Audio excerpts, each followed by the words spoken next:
Okay, so we're back. It's 2020. Um, we're wrapping up the end of 2019. I was working and everything still at the restaurant. Going into 2020. Um, Still the same thing, work, school, overseas. I'm feeling some type of way, but it's all good. We're chugging away. Um, and then around March, right? Everything's going for those first few months, January, February, like everything's just going how it's going. Um, and then March comes and the pandemic hits. Um, and actually while I was in school, I ended up making some really good friends. Like we're at the restaurant and in school. The thing is, in Europe too, the social environment is very different, I feel like, than the States. Um, just in terms of, going out, hanging out, like topics of conversation and stuff like that. Something about it in Europe just feels way more genuine and authentic. Maybe it's just because I was in LA and everything in LA just feels fake. But Europe, the people just feel more real. Um, I wouldn't say nicer. I don't think that's the correct word, but real, I would say is the better word. And that's what I was looking for. And I feel like I found that. So I guess I want to preface like the things that over when I look back at this journey, a lot of what I lost in quantity, I feel that I gained in quality. If that makes any sense. What I lost in quantity, I gained in quality. Um, so yeah. So the pandemic hits and everything gets shut down. We all saw what happened. Um, School got shut down for like a month, honestly. Um, but we still had like some assignments and everything. So it was a weird period. Um, and the hotel that I was working at got shut down. So I wasn't working and then I wasn't at school. So it was actually honestly kind of nice. And I was there and I was living, except everyone basically went home after. So again, I was in the city and stuff like that, kind of just exploring and just having a lot of time to myself. Um, but around this time also was when I started finding like these sort of like red pill communities, like MGTOW, whatever you want to call it, masculinity, like pro masculinity. All these guys were just coming up at that time too, like Kevin Samuels, Steffes Cole, like AMS, like the real OGs in that space. Um, and just learning about like female nature and like all this stuff. Um, and I feel like that's probably if there's one thing that every guy needs to understand, it's that. It's like you need to take a couple of those red pills when it comes to things like female nature and like intersexual dynamics and everything like that, bro, massive game changer for sure. Um, because when I was looking back at my like old interactions, the way that I interacted, like how things evolved in certain situations, it basically cleared everything up for me. I was like, oh my gosh, like, you know, just not holding masculine frame, all this stuff. Failing shit tests, like, and it makes sense, and things start to make a lot more sense when you look back on it with through that lens. And then as I was sort of also like applying that in my situations going forward, I was like, damn, like this is just damn, bro, like crazy.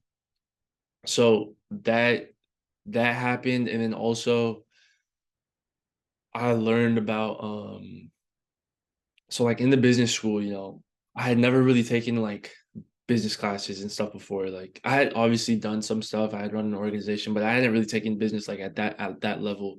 And I didn't even know, for example, that, you know, annual reports was like a public thing that you could just go and look up annual like company annual reports and financial statements and all this stuff. So I was learning about that. I was like, bro, what? Like, that's crazy. You could literally just look at any company's information. I was like, bro. And so obviously with with the business information, I was learning like, okay, looking at the financials and the financial statements and everything like that. It just made things a lot more interesting. And so I remember this one day specifically, I was like, bro, I wonder if the government has something like this. And that was a day that I learned about like the US debt and everything like that. And I remember looking at it, I was like, whoa, whoa, whoa, whoa, whoa, whoa, bro, this makes no fucking sense. How is this even possible? I remember just looking at it. At the time, it was only like what the debt was probably like 23 trillion or something like that. I remember looking at that and what I had learned, I was like, bro, this makes absolutely no fucking sense. And then that's when it hit me. I was like, okay, so we're basically fucked. Like, um, and that just sparked a huge interest in learning more about that situation and everything. Um, so yeah, once I understood that, I was like, damn. So it was like sort of two big things. It was like the female nature, red pill, all that stuff, and then also this huge sort of fiat system, everything like that. That's when I really started learning about all that stuff. Um, and at that point, I felt like it was like Breaking Bad. I don't know if yeah, Breaking Bad's obviously a pretty popular show, but there's a scene in Breaking Bad where Walt is looking for the money that he hid and Skyler, his wife, knew about. And he's like in a situation and he like needs this money ASAP. And he goes to get it and he can't find it. And he's like, Skyler, like, like, he's like, where the hell is the money? All this shit. And then Skyler like tells him some bullshit like, oh, I gave it to this dude that she was having an affair with or whatever. And Walt just breaks down and he just starts laughing from just everything that's happening, like sort of laughing at the absurdity of what it all is. And I feel like that was a state that I got to. And this is really important because this sort of state of acceptance um is really crucial. I feel like the biggest thing that I would say contributed to my mental health was denial and idealism. Um, Thinking that things should be one way or thinking that things should be a certain way when they're not is very idealistic. And you will bring a lot of pain on yourself by having this sort of jaded idealism and denying what actually is. Um, so like wishing, you've had those conversations where people are like, oh, like, well, that's unfair. It shouldn't be like that. It shouldn't, but it is. you know, it's like, oh, that's not how it should be. It's just this should be some other way. And it's like, well, bro, like it's not. So you just gotta deal with that. You just gotta accept it and you just gotta deal with that. Um, in at the height of when I was going through my own situation, I just couldn't accept reality for what it was. You know what I mean? Like I had so much denial in me. I feel like when was looking back on it, I had so much denial about the world that I was living in. And I felt that I was not able to live properly in this world. It was like things were just too fucked up, you know? It was like things were too fucked up. There was no way to like have any sort of like meaningful change or anything. Like And I was like, bro, like this is not how things should be. But once I started, and this is where I really like Camus, his philosophy, um, because it's very much one of acceptance. Surrender and acceptance. That's sort of like a very big key theme for myself is surrender and acceptance. Um, even just in relationship wise, people think like, oh, you know, your girl, she shouldn't be doing these things, or like the relationship should be X way, but they want to deny certain aspects about human nature um that are very real, and that just leads nowhere. And so when I really started just to accept that, things I think went started going better for me. um yeah, yeah, so acceptance, surrender, female nature, all that stuff, red pill, even like the Matrix stuff, like all these like conspiracies, whatever, you know, it's like you can look at all that stuff and you can be like, oh, like it shouldn't be happening, it shouldn't be happening, whatever. But it is, bro. It is, bro. It's a fucked up place. It's a fucked up place, bro.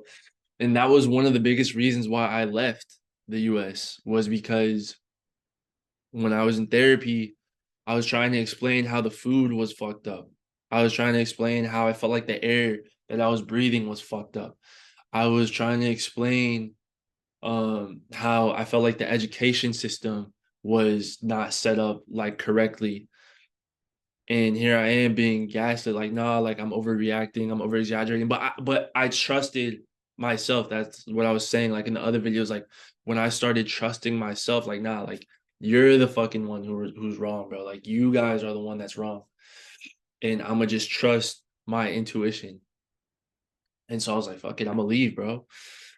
Um, and in Europe, there's a lot of pros and cons, but like things like food is a lot more natural here. As soon as I got to Europe, my skin cleared up. I started feeling a lot better. Like you can actually smell food in the grocery stores. Like you can smell the fruit. The fruit actually has seeds. You can walk through the meat section and it smells like meat or fish or whatever. Things actually have like real color or they like perish. In the US, the food is just completely just destroyed, bro. Like it's I'm not gonna go too far into that because you know there's a lot of videos on that, but you know things like weather and all that shit, bro. Like, yeah, you could go deep, deep, deep in it, bro. Um, and I'm gonna make a video series about that too. Just going a little bit deeper into it, but basically accept everything, bro. And this is why I like Andrew Tate's philosophy of the chessboard, and that you have to make the best move on the board. The board is how the board is. The game is set up, how the game is set up.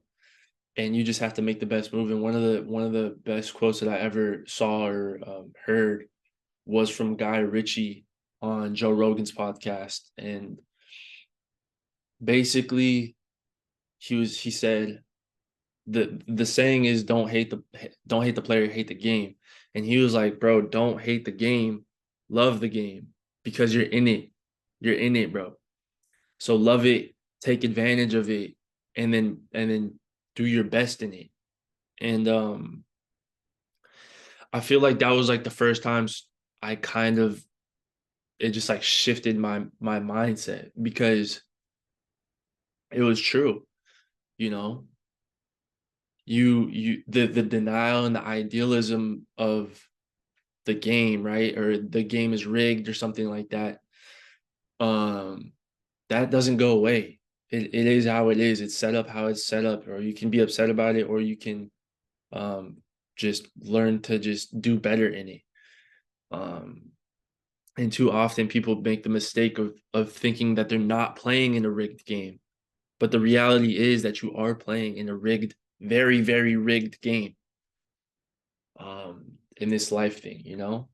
And that's why things seem unfair, because it's rigged, and it is not fair. It's not fair. But denying that fact isn't going to help you. Um, so that's why I like that quote from Guy Ritchie, because you are in the game. Don't hate the game, love the game, and you're in it. And if you choose to stay, which is what I did, the thing is, when you make the choice to not kill yourself, right? To not exit from the game, you choose life. And one of the most important things I feel like people have is choice. Um, because at any moment, you always have a choice. Whether people want to believe it or not, you always have a choice. And the choice isn't always going to be pretty. The choice isn't always going to be good. The choice is not always going to be beneficial to you.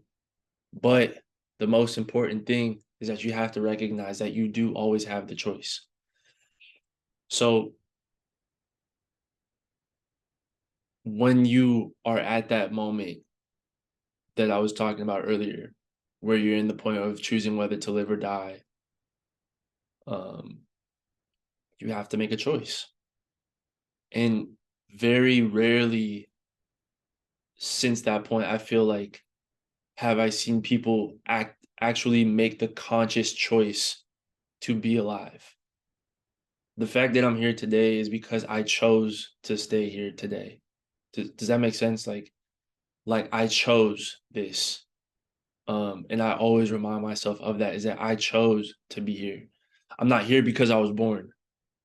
That's that there's this other quote. Obviously, I'm here because I was born, but there's this quote that says, every man lives two lives, and the first begins when he realizes he only has one. But the second, okay, let me restart this quote. Every man has two lives, and the second one begins when he realizes he only has one. And I feel like that was the point I got to.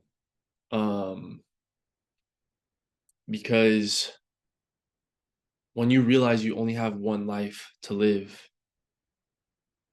it changes everything. A lot of people are not living by choice. A lot of people are living by circumstance. The fact that they think that they were born, they received, their name or whatever, they received all the ego stuff that you get when you're born, your religion, all this stuff.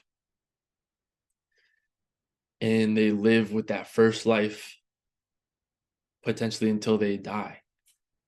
Um and they never question that. But at that point, you make the choice to live. And it's like you can recreate your life from that moment. It's like a fresh start. So basically, I made also a decision at that point, because I think I was probably around like 21 or 22 or something like that. And I said, okay, 0 from 2022 was this first life. And if I think about it, let's say you live to be 80 or 100, right? Let's say 100 divided by 20 is 5. So you have something like 5 lives of 20 years. And so when I was looking at it like that, I was like, okay, this first 20 years, I was a baby. I didn't know anything. I went through some things. I healed some things.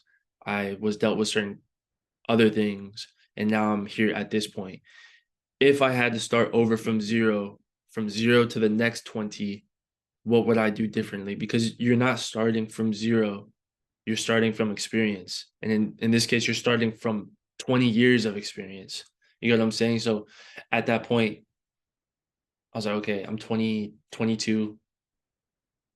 If I was to start my life over from this point, zero for the next 20 years, knowing what I know now, how would I move differently? How would I do things different? Um, And that's a big question I asked myself. And, some of the things was like just living more authentic to myself, living more true to my values. And you got to sit down and really like think about your values and like actually write it down. Like, okay, what type of person do you want to be remembered as? You know, what type of things, what type of actions, what type of impact um do you want, what type of surroundings do you want to be have around you? Like, what is your sort of like value system? Um and those are all things that I started to really create for myself at that point. Um so just having all this information, it just sort of just contributed to what I was already sort of building. It was just taking in more information. I was like, all right, like damn, shit's fucked. All right, okay. Female nature, all right, fuck it. Like, um so that was a big moment. That was a big moment for sure. Um yeah.